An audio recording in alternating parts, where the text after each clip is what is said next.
For over 25 years, I have been in the search for a diet that works for me, both physically and emotionally. Having tried several of these diets for prolonged periods, I have some conclusions out of this, which is what I want to share with you today. But to get the main essence of this, you need to get through until the end of my talk today. Hopefully, you will be left with some thoughts that will be useful for you, which could lead you into what works well for you. So, stick on. There is a school of thought which believes that if we don't eat meat, then we will get into a protein deficiency. I come from a community where from birth we are brought up as vegetarians and we do not have any protein deficiency. I believe actually protein can be produced only by plants. Animals are not capable of producing protein at all. So we get our protein directly from plants as lentils, nuts, dry fruits, and so on. There is no need to eat meat directly for the sake of protein. When my kids were young, especially the younger one who was somewhat tiny and smaller compared to many kids of his age, only tiny bit. Some of the friends of my wife would recommend to her that we should at least give the children eggs so that they are able to get proper nutritious food and the kids can grow up well. Well, we have not heeded into the advice, but nevertheless, my kids, both of them, have grown into healthy, strong adults of normal size. My younger one also is quite intelligent, strong, and healthy. There is no need for taking eggs for the sake of human health. During my late 30s, when I was identified with type 2 diabetes and hypertension, which is basically high blood pressure, as many of you know, I was advised into reducing the weight a little bit and also having some light dinners. During this period, I was having soups and fruits as my dinner. This was while I was on the medication for diabetes and hypertension already. That led to low sugars and resultant concussions during my sleep, and these were really tense periods. So the light dinners did not really help me. Several years later, I was getting into a diet that strictly prohibited salt in any form. 100% salt is to be avoided. And I was very strict. So I was so strict that I would even avoid bread and biscuits which might have really tiny quantities of salt as preservatives. But I excluded those also from my food. Now, there was a belief and I was advised that I should be taking some amount of salt because brain requires salt, which is sodium, for it to function effectively. Sodium and potassium are extremely important minerals that are required for the brain, I believe. But here is the point. The table salt contains a sodium chloride, not just sodium. What we need is just sodium. So you can get your sodium either from the table salt of sodium chloride or from natural foods. And all natural food, virtually all of them, contain quite a bit of sodium and potassium. During this period when I was following the saltless food, yes, it was a saltless bland food, I was going through lab tests for electrolytes and I had confirmed time and again that my sodium and potassium levels were absolutely normal.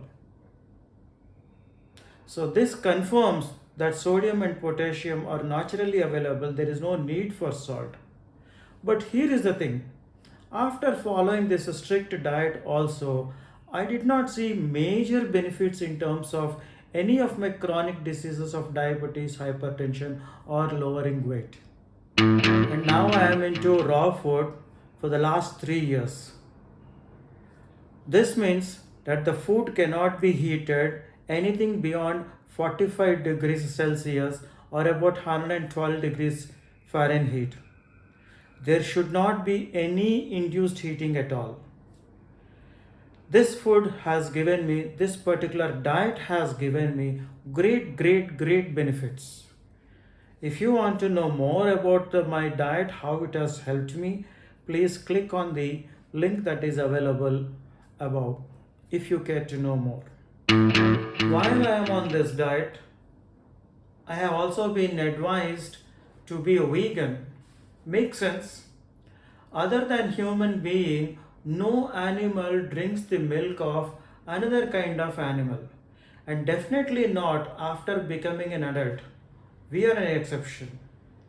So I became a vegan too, not consuming milk or milk products for the most part. Now, did it result in any benefit for me? To be honest, no. Another angle to being a vegan is to not harm animals. That means I should give up honey. Honey is the only liquid sweetener for me, which was relatively affordable and very useful in my raw food diet. But we do not want to harm bees because we are robbing away their hard earned honey. And also in the process, we actually kill bees. Yes, I do not want to harm bees, so I gave up honey, even though in Ayurveda also honey is recommended as a good nutritious food because it can increase your immunity and get rid of a few diseases as well. But I gave up bees honey as well because I do not want to harm bees for the sake of my well-being. What about cruelty to plants? Aren't we inflicting wounds, killing plants when we use the plant produce? It has been scientifically proved time and again already that plants also have emotions, plants also have and can feel pain. So, by taking away the plant produce, we are harming them too. What about breathing? When we breathe, several microorganisms are being killed. So I think nature is so that it is important or it is built in such a way that cruelty is part of nature. Without one organism being cruel to another organism, this nature cannot sustain itself. That's part of life, that's part of how it is, whether you like it or not. I have a lot of guilt when I pluck mangoes from our tree. I know I am inflicting wound to them. When I pluck the mango, I can see the oozing blood, whichever color it may be, coming out of it, and it hurts me. But what can you do? That's my food. I have to eat it. So I think cruelty is part of nature. There is nothing much we can do about it, whether we like it or not. In fact, there is a song a very old song, several decades old song in our language, wherein a flower keeps complaining to human being how they are inflicting several kinds of pain to flowers. What all cruel things that we do to flowers. It is known already. What can you do about it? I am not supportive of cruelty to animals or using animal products. But I'm just bringing out the point that really speaking, there may not be much of a difference as much as, me personally, I'm a vegetarian and a vegan mostly. And few more points. If someone wants to get into raw food, theoretically 100%. Some of them complain that you shouldn't be consuming peanut butter because peanut butter is extracted from roasted peanuts. And someone complains that cashews cannot be consumed because cashews go through some amount of heating when they are produced. Likewise, many products go through some amount of heating or an artificial process by the time they get to us. We don't get our produce directly from the farm. We get them from the grocery store shelf. The grocery stores that you get from online or a physical store, they all go through some amount of artificial processing so that they can sustain the prolonged period of distribution. So what do I do? Do I take products only from farm that I can grow in my home, immediately adjacent to my home? Is that a feasible thing? Simple things as raisins also we cannot buy from the market because apparently they also go through some chemical process. Where is the end to this? A majority of those who actually follow raw food recipes, raw food diet strictly, we all use high-speed blenders, me included. A high-speed blender creates a lot of friction at the blade level in the produce. Isn't that creating some heat? The food is getting exposed to air, it is not natural anymore. So, is that really raw? Not really. Where is the end to this though? When can you say enough is enough? Is there such a thing where you can draw a line for any diet where I say, I want to follow so much, and so on and so forth? There is no end to this.